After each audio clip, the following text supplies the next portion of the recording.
Hello students, welcome back in goodwill Educare. क्या हाल चाल है बच्चे? कैसे हैं आप लोग? कैसा चल रहा है आप लोग का पढ़ाई लिखाई? अच्छा चल रहा है? चलिए, अगर अच्छा चल रहा है तो बहुत सुंदर, और नहीं चल रहा है तो मेहनत की रफ्तार तेज कर दीजिए, क्योंकि अब आपके हाफ ईयरली एग्जाम में ज़्यादा टाइम बचा नहीं है। जो आपके पढ़ाई का स्पीड है उसको अब दुगुना कर दीजिए, तभी आप 100 में 100 मार्क्स ला पाएंगे अकाउंटेंसी एंड अदर सब्जेक्ट में। ठीक है, चलिए बच्चे। तो स्टूडेंट्स, ऑलरेडी प्रीवियस क्लासेस में हमने पढ़ा था सब्सिडरी बुक में परचेज रिटर्न और सेल्स रिटर्न बुक। आज के क्लास में हम लोग डिस्कस करेंगे वैसे ट्रांजैक्शन के बारे में जो किसी सब्सिडरी बुक में रिकॉर्ड नहीं होते हैं। उन ट्रांजैक्शन के बारे में आज की क्लास में डिस्कस करेंगे, दैट इज जर्नल प्रॉपर। और सेशन की शुरुआत करने से पहले एक दमदार लाइक के साथ सेशन की शुरुआत करेंगे तो बहुत मजा आएगा। ठीक है, चलिए मेरे साथ साथ आप भी पेन और पेपर सामने रख लीजिए। जो समझाएंगे उसको अच्छे से समझिएगा, नोट करिएगा। कहीं कोई दिक्कत होगा तो हमसे पूछिएगा। ठीक है, चलिए। तो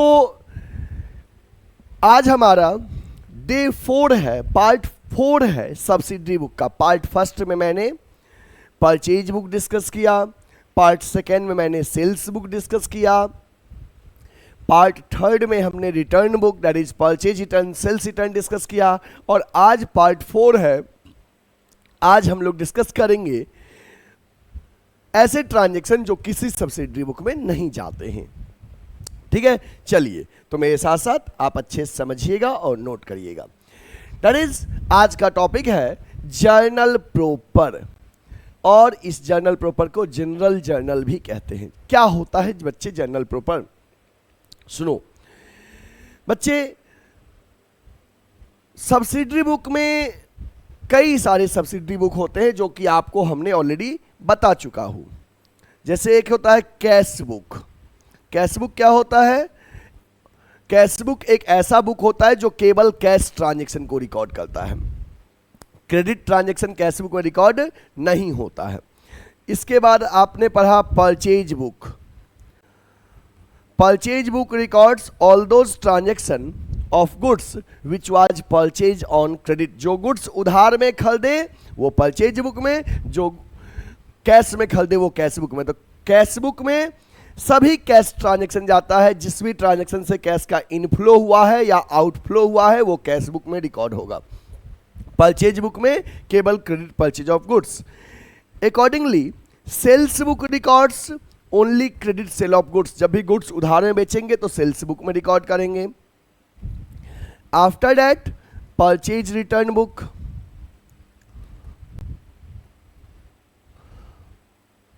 purchase return book records return of those goods which was purchased on credit. जिस गुड्स को हम उधार में खरीदे थे, किसी कारण से अपने सप्लायर को वापस कर रहे हैं, we will record that transaction in purchase return book. इसके बाद बच्चे मैंने डिस्कस किया था sales return book. Sales return book records all those transaction of goods which was sold on credit and returned by the customer. It means return of those goods which was sold on credit. जो goods उधार में customer को बेचे थे और customer किसी कारण से मुझे वापस कर दिया, उसे सेल्स रिटर्न बुक में रिकॉर्ड करेंगे। इसके बाद आपको बिल्स रिसीवेबल बुक और बिल्स पेबल बुक आपके सिलेबस में नहीं है, लेकिन अगर हमें डेटर से एक्सेप्टेंस मिला है तो बिल्स रिसीवेबल में, और हमने क्रेडिटर को एक्सेप्टेंस दिया है तो बिल्स पेबल में। अब इसके अलावे जो भी ट्रांजैक्शन आपके दिमाग में क्लिक कर रहा है और वो कहीं इनमें से नहीं जा रहा है, ऐसे ट्रांजैक्शन का आप जर्नल एंट्री करिएगा, उसे हम जर्नल प्रॉपर कहते हैं। समझ में आ गया ना? All those transaction which is not recorded in any subsidiary book that is recorded in normal journal entry that is called journal proper, उसे हम journal proper कहते हैं।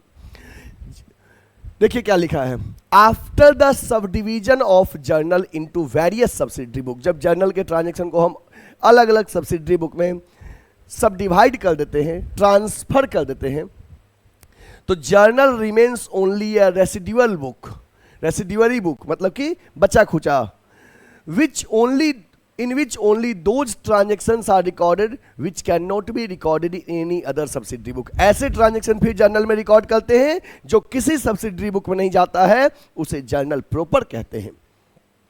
In such a case journal is also called journal proper. अब आपको हमको लगता है meaning समझ में आ गया होगा जर्नल प्रॉपर का, कि ऐसे ट्रांजेक्शन जो किसी सब्सिडरी बुक में रिकॉर्ड नहीं करते हैं उसका हम जर्नल एंट्री करते हैं, उसे जर्नल प्रॉपर कहते हैं. अब आप कहोगे सर कुछ एग्जाम्पल दीजिए ऐसे ट्रांजेक्शन का जो किसी सब्सिडरी बुक में नहीं जाता है. तो बच्चे हम आपको एग्जाम्पल दे रहे हैं, उससे पहले आप इसको नोट कर लीजिए. ओके चलिए देखिए, the following types of transaction recorded in journal proper. ये ट्रांजेक्शन जर्नल प्रॉपर में रिकॉर्ड होगा. क्या क्या है देखते हैं. Opening entry. ओपनिंग एंट्री क्या होता है, प्रीवियस ईयर का जो क्लोजिंग एंट्री होगा, that is the opening entry for current year. या पिछले मंथ का क्लोजिंग, इस महीने का ओपनिंग. पिछले साल का क्लोजिंग, इस साल का ओपनिंग. समझ बात ना. मेनली प्रीवियस ईयर के एंड में जो भी क्लोजिंग बैलेंस थे डिफरेंट अकाउंट्स के, वो इस साल ओपनिंग एंट्री बन जाएगा. याद करो जर्नल पढ़ाते वक्त हम आपको ओपनिंग एंट्री बताए थे ना, तो ओपनिंग एंट्री जर्नल एंट्री में रिकॉर्ड करेंगे. क्लोजिंग एंट्री, साल के अंत में क्या होता है बच्चे, अकाउंट्स को हम क्लोज करते हैं. तो जो नॉमिनल अकाउंट नेचर के आइटम होते हैं, नॉमिनल अकाउंट नेचर के, उस नॉमिनल अकाउंट नेचर के आइटम को हम ट्रांसफर करते हैं ट्रेडिंग एंड पीएल अकाउंट में. तो जब नॉमिनल अकाउंट नेचर के आइटम को ट्रेडिंग एंड पीएल में ट्रांसफर करते हैं, मतलब उसको क्लोज करते हैं. क्या करते हैं, क्लोज. पर्सनल और रियल अकाउंट के आइटम को ओपनिंग एंट्री में रिकॉर्ड करते हैं. किसको रिकॉर्ड करते हैं, पर्सनल एंड रियल को. जो प्रीवियस ईयर के एंड में क्लोजिंग था वो इस साल ओपनिंग बन जाएगा, personal and real.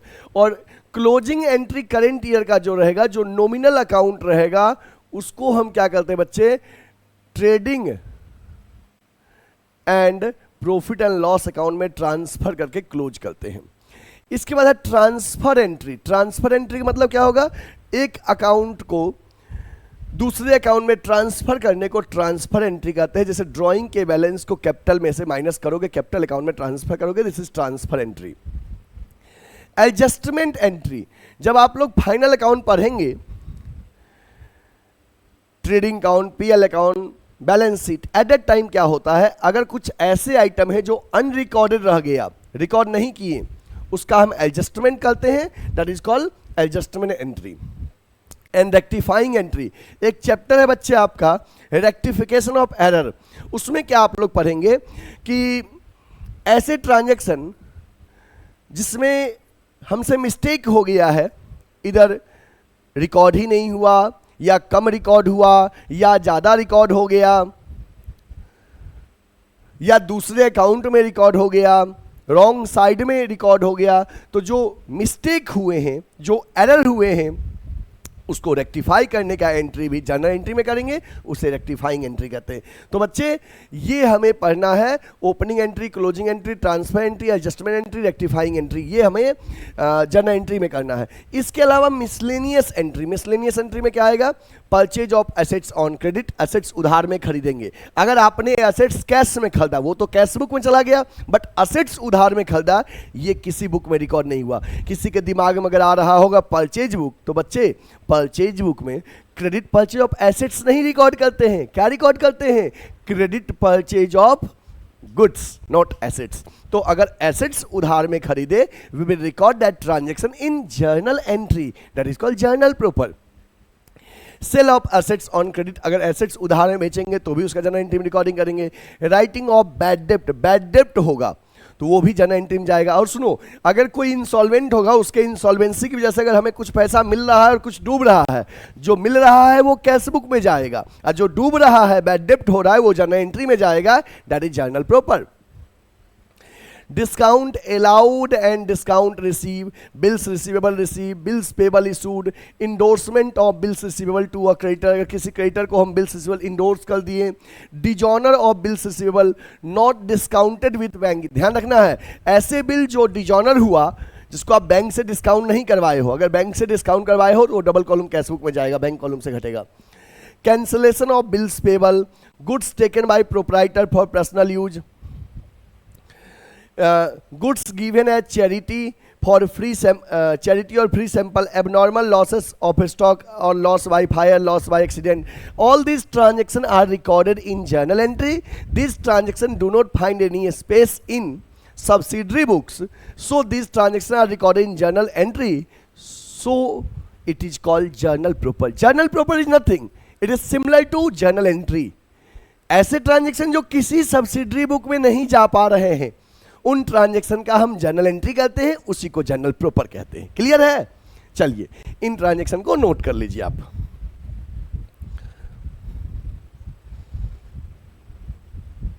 Done? Okay. अब बच्चे हम लोग एक क्वेश्चन करेंगे जर्नल प्रॉपर से रिलेटेड, ठीक है? देखिए क्वेश्चन क्या लिखा है, record the following transaction in journal proper off messrs Mukesh traders. Mukesh traders के बुक्स ऑफ अकाउंट में इन ट्रांजेक्शन को जर्नल प्रॉपर में रिकॉर्ड करना है। तो जब रिकॉर्डिंग आप करेंगे तो एक बात ध्यान रखेंगे, क्या कि वही ट्रांजेक्शन रिकॉर्ड करिएगा जर्नल प्रॉपर में जो किसी सब्सिडरी बुक में नहीं जाता है। जो अगर सब्सिडरी बुक में जा रहा होगा दूसरे सब्सिडरी बुक में और यहाँ आपको ट्रांजेक्शन में गिवन है, उसका जर्नल एंट्री मत करिएगा क्योंकि वो जर्नल प्रॉपर का पार्ट नहीं है। ठीक है? चलिए सबसे पहले क्वेश्चन का स्क्रीनशॉट ले लो और नोट करना है नोट कर लीजिए। डन? चलिए अब हम सबसे पहले जर्नल एंट्री का फॉर्मेट ड्रॉ करेंगे। एक फ्रेश पेज लें और जर्नल एंट्री का फॉर्मेट ड्रॉ करें। ऊपर में यहां पे लिख दीजिए journal proper, it means journal entry for all those transaction which do not find any space in other subsidiary book. और जर्नल प्रॉपर जब भी करेंगे तो जर्नल एंट्री के फॉर्मेट में। चलिए जर्नल एंट्री का फॉर्मेट ड्रॉ करो बच्चे मेरे साथ साथ आप भी। पहला क्या होगा, डेट, देन पर्टिकुलर, एक second,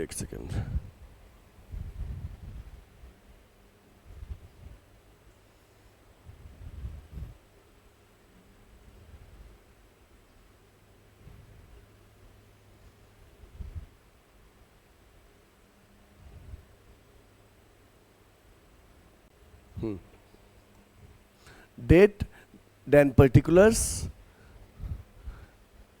then LF, then debit amount, then credit amount। ये जर्नल एंट्री का फॉर्मेट रहेगा। ड्रॉ करिए format. Date, particulars, LF, debit amount, credit amount. ये फॉर्मेट ड्रॉ कर लो सबसे पहले। हो गया फॉर्मेट ड्रॉ जर्नल एंट्री का। चलिए अब हम transaction one by one solve करेंगे। पहला ट्रांजेक्शन क्या है बच्चे, 2023 में मार्च 5 का ट्रांजेक्शन है। क्या है, सुनील हु ओड अस 50,000, सुनील जो हमसे 50,000 रुपया लिया था, डिक्लेयर्ड इंसॉल्वेंट, दिवालिया हो गया। क्या हो गया, दिवालिया। मतलब कि he is not liable to pay his whole डेप्ट, पूरा पे करने में कैपेबल नहीं है, पार्टली कैपेबल है या पूरा कैपेबल नहीं है। ठीक है, वो इंसॉल्वेंसी हो गया, इंसॉल्वेंट हो गया। 40% is received as full and final payment. अब यहाँ पे ध्यान देना है, बच्चे गलती क्या करते हैं, उनको लगा कि अच्छा सुनील 50,000 रुपया लिया था, वो इंसॉल्वेंट हो गया, 40% दिया, वो 40% जो दिया इसका भी जर्नल एंट्री कर देते। नहीं बच्चे, जो दिया वो कैशबुक में गया, जर्नल प्रॉपर में कितना होगा, जो पैसा बैड डेप्ट हो रहा है। जब वो 40% दिया तो कितना परसेंट नहीं दिया, 60%। 60% अमाउंट बैड डेप्ट हो गया। तो बच्चे 50,000 रुपया लिया था और 50,000 का 60% कितना होगा, 30,000 होगा ना। 30,000 आपका बैड डेप्ट हो गया मार्च 5 को। चलिए रिकॉर्ड करिए इसको। 2023 है,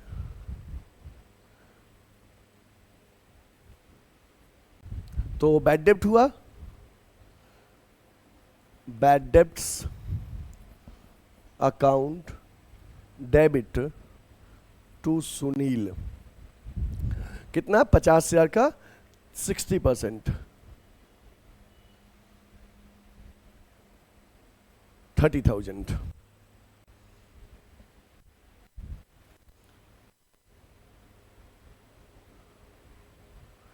अमाउंट बिकम्स बैड डेप्ट्स, जो अमाउंट बैड डेप्ट हो गया। ठीक है, क्लियर है पहला। दूसरा है मार्च 5 का हो गया। मार्च 10 का, an old machinery was sold to Kailash for 10,000 on credit. एक पुराना मशीन है जो हम कैलाश को 10,000 में बेच दिए। कैसे? क्रेडिट पे। कब बेचे हैं? मार्च 10 को। ओके, मार्च 10 को मशीन बेचा गया, तो यहां पे मार्च 10 लिख दीजिए। किसको बेचे हैं? कैलाश को। हेयर कैलाश इज रिसीवर और गिवर, रिसीवर। पर्सनल का रूल क्या कहता है? Debit the receiver. तो कैलाश को डेबिट करिए, Kailash debit to machinery account. Machine बेचेंगे तो मशीन ही लिखेंगे, क्योंकि मशीन गुड्स नहीं है बच्चे, ठीक ना। कितने का बेचे हैं? 10,000 का। नेक्स्ट लिखिए नरेशन इसका, old machinery sold to Kailash on credit. Old machinery Kailash को हम उधार में बेचे, ओल्ड मशीनरी कैलाश को हम उधार में बेचे। हो गया? चलिए नेक्स्ट है proprietor withdrew for his personal use cash 10,000 goods 4,000। देखो, प्रोप्राइटर अपने पर्सनल यूज के लिए कैश भी विड्रॉ कर रहा है और गुड्स भी विड्रॉ कर रहा है, तो क्या दोनों जन एंट्री में होगा? नहीं। कैश जो विड्रॉ किया ये तो कैश बुक में चला गया ना, cash book credit side by drawing करके। लेकिन जो गुड्स विड्रॉ किया वो कैश बुक में नहीं गया और किसी बुक में नहीं गया, उसका जन एंट्री करेंगे। समझ गए बात ना?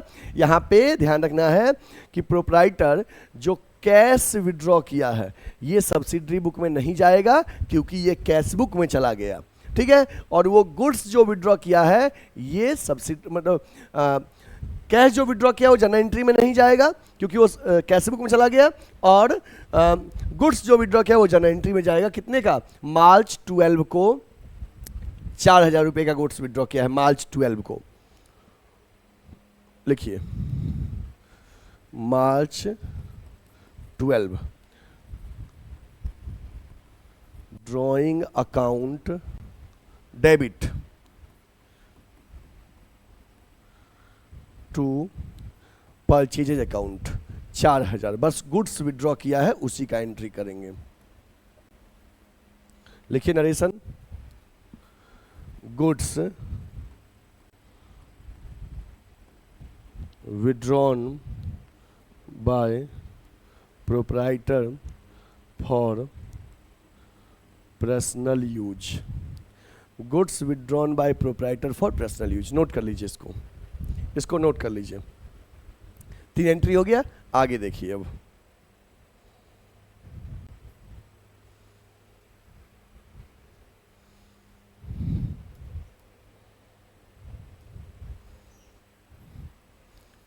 कॉलम को और एक्सटेंड कर लेते हैं, ठीक है। नेक्स्ट क्या है? ये वाला मार्च 15 को goods worth 40,000 was destroyed by fire. March 15 को 40,000 का गुड्स में आग लग गया। ये किसी सब्सिडी बुक में नहीं गया है तो जनरल प्रॉपर में आएगा। मार्च 15 को यहां पे लिखिए March 15 loss by fire account debit to purchases account. कितना? 40,000। लिखिए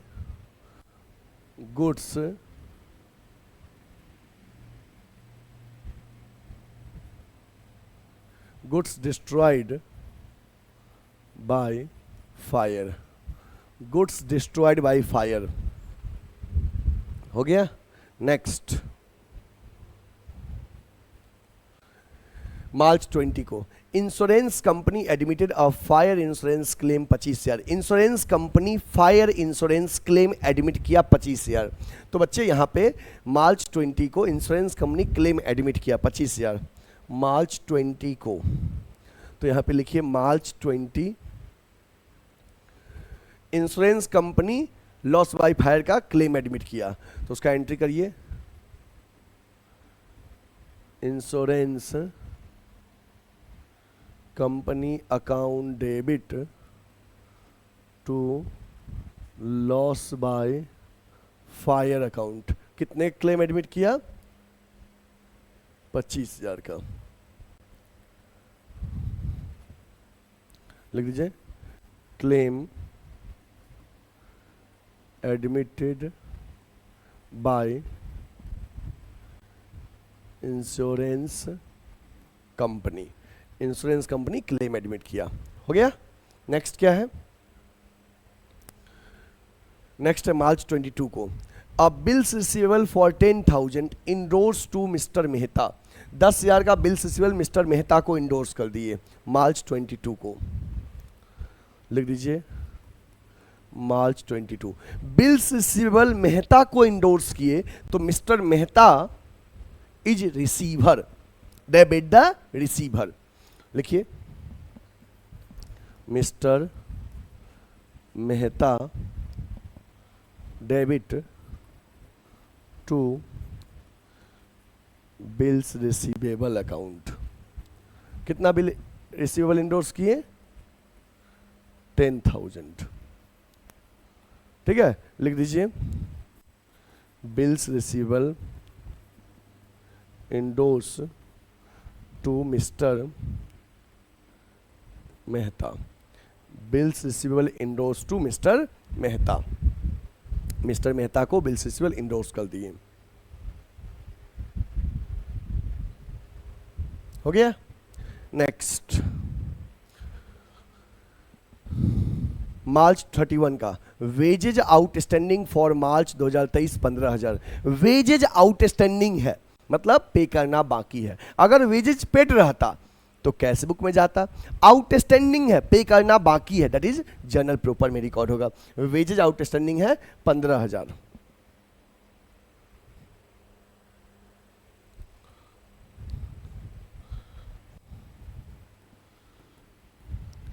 इसका एंट्री करिए wages account debit to outstanding wages account. कितना बाकी है? 15,000।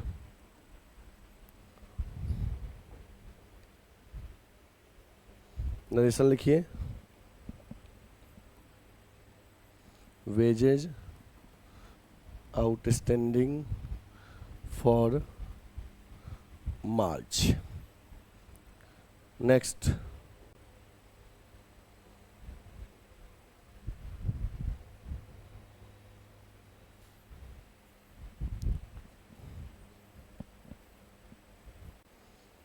नेक्स्ट क्या है? नेक्स्ट है मार्च 31 को insurance prepaid at the end of the year was 2,000। मतलब सेशन के एंड में इंश्योरेंस प्रीपेड है 2,000 रुपया। उसका एंट्री करिए प्रीपेड इंश्योरेंस का।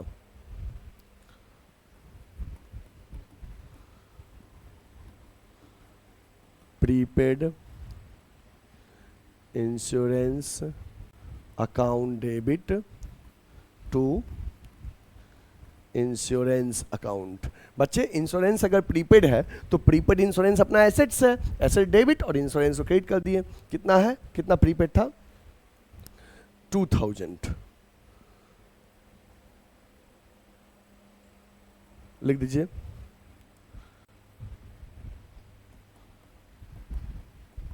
Prepaid insurance adjusted, prepaid insurance का एडजस्टमेंट एंट्री कर दिए। इस तरह से और कोई ट्रांजैक्शन है, देख लीजिए। नहीं, हो गया, रिकॉर्डिंग हो गया, क्लियर, कंप्लीट। चलिए अब क्वेश्चन का फोटो क्लिक कर लीजिए या नोट कर लीजिए। Done, okay. क्वेश्चन के फर्स्ट पार्ट को देखिए, ये क्वेश्चन का फर्स्ट पार्ट है।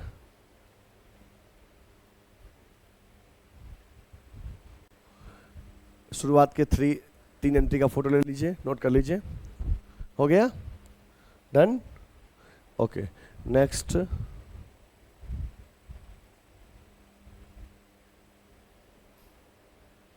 नेक्स्ट फोटो क्लिक कर लीजिए और नोट कर लीजिए।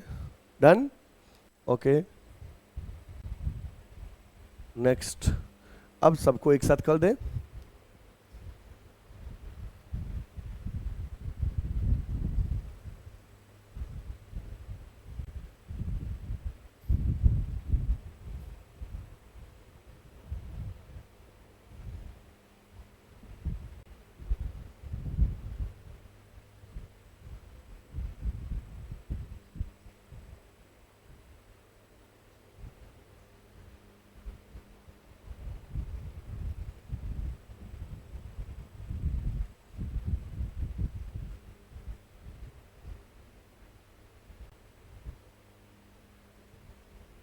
ठीक है, चलिए इसको नोट कर लीजिए, एक साथ नोट कर लीजिए। This is question and this one is solution. Okay, done, ठीक है।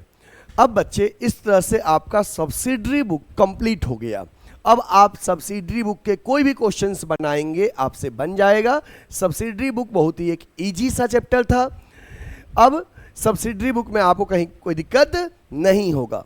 अब बच्चे हम लोग नेक्स्ट क्लासेस में लेजर शुरू करेंगे, क्योंकि ऑलरेडी हम जर्नल भी पढ़ लिए, जीएसटी भी पढ़ लिए, कैश बुक भी पढ़ लिए, सब्सिडरी बुक भी पढ़ लिए, और लेजर बनेगा with the help of journal.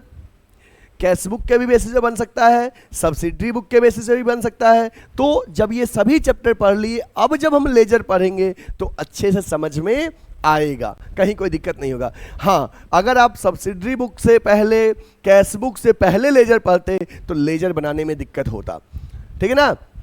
चलिए, अब कहीं कोई दिक्कत नहीं होगा और अच्छे समझ में भी आएगा। अब ऐसे कोई भी स्टूडेंट्स जो गुडविल एडुकेयर के ऑफलाइन सेंटर में ज्वाइन करना चाहते हो, बच्चे आपको ऑनलाइन समझ में आता है और आप चाहते हो सर से ऑफलाइन पढ़े, फेस टू फेस पढ़े, तो ऐसे बच्चों के लिए गुडविल एडुकेयर में 11th एंड 12th कॉमर्स में सीट अवेलेबल है। 11th एंड 12th कॉमर्स में हमारे यहाँ मल्टीपल बैचेज चलते हैं। एक मॉर्निंग के स्लॉट में बैच है सुबह में 9 AM to 11 AM, फिर हमारा आफ्टरनून में बैच अवेलेबल है 3:30 to 5:30, after that 4:30 to 6:30, after that 5:30 to 7:30, मतलब मल्टीपल बैचेज अवेलेबल है। जिस टाइमिंग में आपकी सुटेबिलिटी हो आप बैच ज्वाइन कर सकते हैं। CUET का मल्टीपल बैचेज हमारे यहाँ चल रहा है। बीकॉम और एमकॉम एंट्रेंस कोर्सेज के लिए BCom first second third year का मल्टीपल बैचेज चल रहा है। जिन बच्चे को भी एडमिशन लेना है इन बैचेज में, आप स्क्रीन पे दिए हुए नंबर पे हमें कॉल या व्हाट्सएप कर लीजिए या सीधे हमारे ऑफलाइन सेंटर में विजिट कीजिए। गुडविल एडुकेयर एक प्योर कॉमर्स कोचिंग है जहाँ पे केवल कॉमर्स की पढ़ाई होती है। और सुनो, जिस भी कोचिंग में केवल कॉमर्स की पढ़ाई होती है उससे अच्छा कोई कॉमर्स नहीं पढ़ा सकता है। जहाँ पे सब कुछ की पढ़ाई होती है, समझो वहाँ कुछ भी पढ़ाई अच्छे से नहीं होती है। तो इस बात को ध्यान रख के आप जब भी कॉमर्स के लिए कोचिंग ज्वाइन करें तो प्योर कॉमर्स वाला कोचिंग गुडविल एडुकेयर ही ज्वाइन करें। अदरवाइज कहीं पे प्योर कॉमर्स नहीं पढ़ाया जाता है, सब जगह बस मिक्स करके कहीं भी बैठा दिया जाएगा आपको। इसके बाद अगर आपने अभी तक कहीं कोचिंग ज्वाइन नहीं किया है या कोचिंग ज्वाइन किए हैं, दूसरे कोचिंग में डिससेटिस्फाइड हैं, समझ में नहीं आ रहा है, दिक्कत हो रहा है, क्वेश्चन नहीं बन रहा है, आंसर नहीं मिल रहा है, तो ऐसे बच्चों के लिए गुडविल एडुकेयर एक नया बैच स्टार्ट किया है, fresh batch for 11th and 12th commerce. इस नए बैच में जिनको ज्वाइन करना है, स्क्रीन पे दिए हुए नंबर पे कॉल करिए या सीधे हमारे ऑफलाइन सेंटर में विजिट कीजिए। हमारा ऑफलाइन सेंटर वाराणसी में लंका पे है। लंका पे कहाँ? तो लंका पे रविदास गेट है बीएचयू के पास, वहाँ आप आएंगे, लंका थाना है 100 मीटर बाद, थाना के जस्ट बगल में मेन रोड पे ऑफलाइन सेंटर है। यदि आप ऑफलाइन नहीं जुड़ पा रहे हैं, बहुत दूर हैं, नहीं आ पाना पॉसिबल है, तो आप हमारे ऑनलाइन कोर्सेज के लिए प्ले स्टोर से गुडविल एडुकेयर का ऐप डाउनलोड करिए और हमारे ऐप का लोगो है, आप ऐप डाउनलोड करिए गुडविल एडुकेयर और वहाँ से आप स्टोर सेक्शन से कोर्स परचेज कर सकते हैं। फ्री वीडियोज़ के लिए आप यूट्यूब पे गुडविल एडुकेयर सर्च करिए और यूट्यूब पे गुडविल एडुकेयर पे हमारे फ्री लेक्चर अवेलेबल है, आप वहाँ से भी देख सकते हैं, क्वेश्चंस का प्रैक्टिस कर सकते हैं, कहीं कोई दिक्कत होगा तब हमसे पूछ सकते हैं। इसके साथ ही गुडविल एडुकेयर एक CUET का नया बैच स्टार्ट किया है। CUET में BCom कोर्सेज के लिए लक्ष्य बैच, जिनका भी एम है कि हमको BHU में पढ़ना है, दिल्ली यूनिवर्सिटी में पढ़ना है, इलाहाबाद यूनिवर्सिटी में पढ़ना है, ड्यू के SRCC कॉलेज में पढ़ना है, तो जिन बच्चे का सपना है BHU ड्यू AU में पढ़ने का, उनका लक्ष्य को पूरा करने के लिए गुडविल एडुकेयर लेके आया है CUET लक्ष्य बैच। और ऐसे बैच को ज्वाइन करने के लिए बच्चे आप स्क्रीन पे दिए हुए नंबर पे कॉल कर लीजिए या सीधे गूगल मैप पे सर्च करिए गुडविल एडुकेयर, हमारे ऑफलाइन सेंटर का आपको लोकेशन आ जाएगा, आप विजिट कीजिए। अगर आपने अभी तक हमारे चैनल को सब्सक्राइब नहीं किया है, गुडविल एडुकेयर चैनल को, तो सब्सक्राइब कर लीजिए, बेल आइकन प्रेस कर लीजिए और आज के वीडियो को लाइक नहीं किया तो लाइक कर दीजिए और 8-10 फ्रेंड्स को, कॉमर्स वाले को शेयर कर दीजिए, जिससे कि सिस्टमेटिकली उनका भी कॉन्सेप्ट क्लियर हो जाएगा और कहीं कोई दिक्कत नहीं होगा। अगर कोई भी कंफ्यूजन है कहीं भी, तो आप या कोई और भी क्वेश्चन पूछना चाहते हैं तो कमेंट सेक्शन में जरूर पूछिएगा। फिर हम मिलेंगे नेक्स्ट लेक्चर के साथ, नेक्स्ट क्लासेस में। तब तक के लिए आप अपना ख्याल रखिएगा। Take care, bye bye.